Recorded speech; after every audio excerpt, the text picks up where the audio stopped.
I had just wrapped up a long strategy meeting for a major client pitch. The kind of meeting where your brain's still buzzing from negotiations and numbers. I checked my phone as I was heading out, thinking maybe it was a message from my assistant or a friend. But no, it was from my mom. And all it said was, either give your brother a share of your company and a house, or you're no longer part of this family. I froze right there in the hallway. My heart started pounding like I'd just run a marathon. I stared at that text, waiting for the punchline, but it never came. Just that cold, transactional message, like my worth to them had boiled down to what I could give away. My hands literally went numb. I sank onto the bench near the elevator, blinking at the screen like maybe I'd read it wrong. I hadn't. My own parents were demanding I hand over a piece of the business I'd bled for. And not just a piece, a share for my brother, plus a luxury house. Like I was some sort of bank they could just withdraw from. No call, no conversation, just an ultimatum. After all the years I spent proving myself, working 16-hour days, pouring everything into something no one else believed in, this is what I get. And the worst part? It wasn't even a request. It was a threat. A twisted exchange. Give him what he hasn't earned, or lose us forever. I felt betrayed, humiliated, and yet, beneath the rage, something else crept in. Clarity. This wasn't about love. This was about power. And maybe, just maybe, it was time to take mine back. All I could think about were the years I spent clawing my way up from nothing. I wasn't born into wealth. I wasn't handed a business plan or a safety net. I started with 2 hands, a cheap laptop, and a dream nobody but me took seriously. Not even my parents. I still remember my dad's voice the day I told him I wanted to start my own company. He scoffed, "Nicole, you're not cut out for that kind of life. You need stability, not wild ideas." And my mom? She didn't even respond. Just that tight smile that said, "You'll grow out of this." So I worked. Hard. I took 2 jobs just to keep the lights on while building my dream at night. I missed birthdays, weddings, family vacations. I ate dinner alone in tiny apartments. I cried on bathroom floors when clients ghosted me, when rent was overdue, when nothing was working, but I kept going anyway. I poured everything into this business, my time, my savings, my health. There were nights I didn't sleep, mornings I woke up shaking from anxiety. And through it all, my brother? He was out partying, burning through money, living like life owed him luxury just because he was born with a Y chromosome. No one said a word then. They watched me suffer in silence. They never lifted a hand, never offered help. But now that I've built something strong, stable, and thriving, they want to waltz in and give a chunk of it to the golden boy who never even showed up? My brother never lifted a single finger for me. Not once.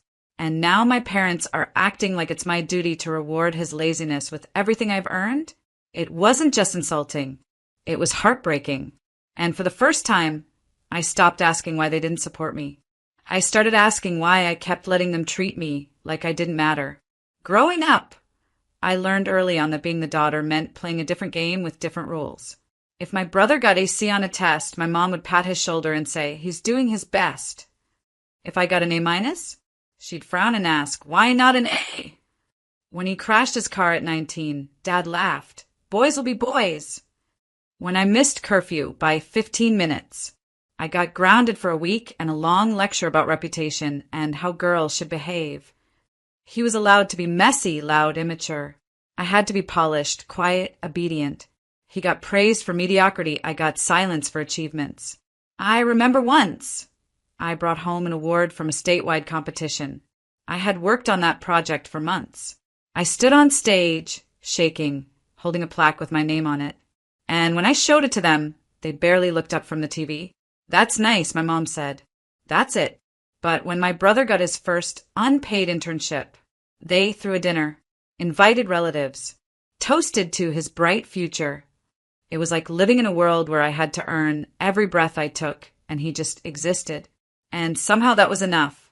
So when that ultimatum came, when they told me I had to give him a part of my company, buy him a house, or be erased from the family, I wasn't surprised, just exhausted. Because this wasn't about fairness.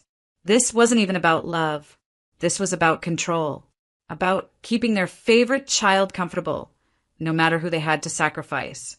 And now they expected me to reward him for years of entitlement, while they threatened to erase me from the family for refusing. It wasn't just painful, it was familiar. Too familiar. And that's when something in me finally snapped. Not with rage, but with clarity. I don't know what gave me the strength that day. Maybe it was years of silence finally catching fire. But I knew I couldn't let them bully me behind screens or through texts. I needed to look them in the eye. I needed them to see that the girl they used to dismiss had grown into a woman who was done playing along. So I drove to my parents' house, our so-called family home, the place where I had learned to shrink myself so my brother could shine. My heels echoed through the hallway like a drumbeat in my chest. I found them all in the living room. My dad reading the paper, my mom scrolling on her phone, and of course my brother lounging on the couch like royalty. I didn't sit down. I stood there, looked them dead in the eye, and said, "This isn't love. This is control." My mom blinked first. "Sweetheart, don't be dramatic. We just want what's fair." Fair. That word burned coming out of her mouth. Fair. I laughed, and my voice didn't crack this time. "You didn't help build my company. You didn't offer a dime when I slept in my car to avoid rent. You didn't even believe in me when I started. And now you want to carve out a piece of it for him like it's a pie you baked." My dad's tone shifted fast, his voice sharp. "Watch your tone. He's your brother. Family shares." "No," I said, steady and calm. "Family supports. They encourage. They don't blackmail with ultimatums." Then my brother spoke, and I swear I could have slapped the smirk off his face. "Wow, Nicole. Still making everything about you, huh? You were always the dramatic one." Dramatic. That word again. Like standing up for myself was some sort of performance. "You really think I owe you?" I asked him directly. "You've coasted your whole life on praise for showing up. I earned everything I have." "You're selfish," my mom snapped. "And if you walk away, don't bother coming back." And just like that, there it was. The mask dropped. I had spent my whole life trying to earn a version of love they were never willing to give. They only knew conditional love, the kind you have to buy, beg, or bend for. But I wasn't that little girl anymore. So I stood up taller, took one last look at the three people I once would have done anything to please, and said, "I won't be part of a family that only loves me when I'm convenient." Then I turned and walked out. Not angry, not broken, just free. That night, I sat in my apartment in complete silence. No music, no phone, just the soft hum of the city through my window and the heavy weight of everything that had just happened. I kept replaying every word from that confrontation. My mother's voice, sharp and bitter. My father's threat masked as family duty. My brother's smugness, as if everything I had created was just a toy he was finally ready to play with. It echoed in my head like a bad song on repeat. I looked around my office, which doubles as my safe space. The shelves stacked with product samples. My whiteboard filled with next quarter goals. The small frame on my desk with a picture of me, just 22 years old, holding up the keys to my first rented workspace. I stood there in ripped jeans and a $10 hoodie, grinning like I just won the lottery. Next to that was the receipt from my first sale. It was only $42, but I had laminated it like it was a check from a Fortune 500 client. And honestly, it meant more than any check ever could. It was proof that I started something, that I made something out of nothing. And yet, even surrounded by that evidence of growth, of effort, of my own damn brilliance, I felt it creeping in again. That stupid, invisible ache. I was still that little girl begging for their approval. No matter how far I'd come, a part of me still wanted to be told I'd done enough, that I made them proud, that they saw me, really saw me. And that realization, it broke me. Not in a loud, dramatic way. There were no screams or sobs, just a quiet cracking deep inside, like ice giving way beneath your feet. I curled up on my couch and let the tears fall, not out of weakness, but out of release. Because I finally accepted something I should have learned years ago. I didn't need their approval. I needed peace. I needed to stop chasing love with conditions. I needed to stop proving my worth to people who had already decided to ignore it. I needed to reclaim myself from their expectations, from their manipulations, from that twisted version of family they kept trying to sell me. I poured a glass of wine, sat by the window, and stared out into the night. The city lights blinked like stars trapped on Earth. And for the first time in a long time, I didn't feel small under them. I felt steady. I felt real. And right then, I made a promise to myself. No more shrinking. No more silence. No more giving just to be tolerated. I was done letting anyone, even blood, dim the light. I nearly lost everything to ignite. The next morning, I didn't cry. I didn't hesitate. I woke up with a clarity I hadn't felt in years, maybe ever. It was like something in me had finally clicked. I wasn't going to plead anymore. I wasn't going to argue. I was going to protect what I built, and I was going to do it smart. First, I called my lawyer. I'd hired him once before when I was setting up my business, but this time the call felt different. This wasn't just about legal advice. This was about reclaiming control, about securing everything I had spent years pouring my soul into. I want to tighten everything, I told him. Reinforce the structure, lock down the assets, revise ownership protections. And I want to set up a trust, effective immediately. He didn't ask questions. He just said, got it. Let's get to work. And we did. In the span of 1 week, I restructured every corner of my business, transferred critical holdings into a trust with my name as the sole beneficiary, updated my living will, removed my family from all fallback designations, and created backup plans within backup plans. My empire wasn't just secure, it was bulletproof now. They wouldn't get a single piece of it, not out of entitlement, not out of manipulation, not because of some twisted family duty. Not anymore. Then, once everything was in place, I sat down with a pen and a single sheet of paper. No emotion, no rants, just truth. I wrote, Mom, Dad, you made your choice, loud and clear. You chose to support a son who has never worked for anything over a daughter who bled, cried, and fought her way to stability. You gave me an ultimatum. And now I'm giving you my response. I will not hand over what I built. I will not reward entitlement. And I will not stay in a family that treats love like leverage. This isn't revenge. It's a boundary. Effective immediately, I'm stepping away. No contact. No drama. Just silence. Take care. I signed it, folded it, sealed the envelope, and mailed it. No message. No heads up. Just a clean, final goodbye tucked in a plain white envelope. There was something unbelievably freeing about it. I didn't wait for a response. I didn't need one. I knew they'd read it. And for the first time, they'd realize that I wasn't bluffing, that their control over me had expired. When you stop reacting, people start listening.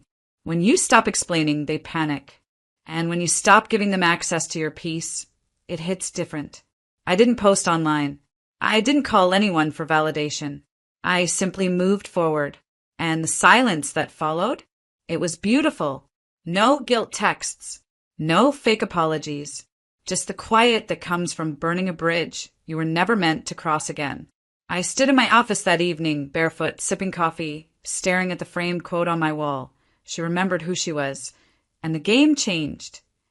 That was me now. No longer seeking permission. No longer shrinking. They gave me an ultimatum. I gave them consequences. And for once in my life, I felt powerful, not because I fought back, but because I walked away. I knew it would cause a stir. I just didn't expect how big the explosion would be. 3 days after I mailed the letter, the fallout began. First came the digital tantrum, from my brother, of course. He posted a dramatic rant on Facebook, the kind where he played the victim while pretending to take the high road. It started with, sometimes people forget who was there for them when they had nothing, and ended with, family should be about giving, not just taking. The irony? He had never given anything in his life but opinions no one asked for. I didn't comment. I didn't even open the comments. But a mutual friend screenshot it and sent it to me with a single line, "He's spiraling." Then came my mom. She called 4 times in 1 hour. When I didn't answer, she left a voicemail that started sweet, turned manipulative, and ended explosive. "Nicole, I raised you better than this. You're being cold. You're being selfish. Your brother is hurting, and all you can think about is yourself. Do you want to destroy this family? There it was again, love dressed up as guilt. I didn't respond. Instead, I got a message from my aunt.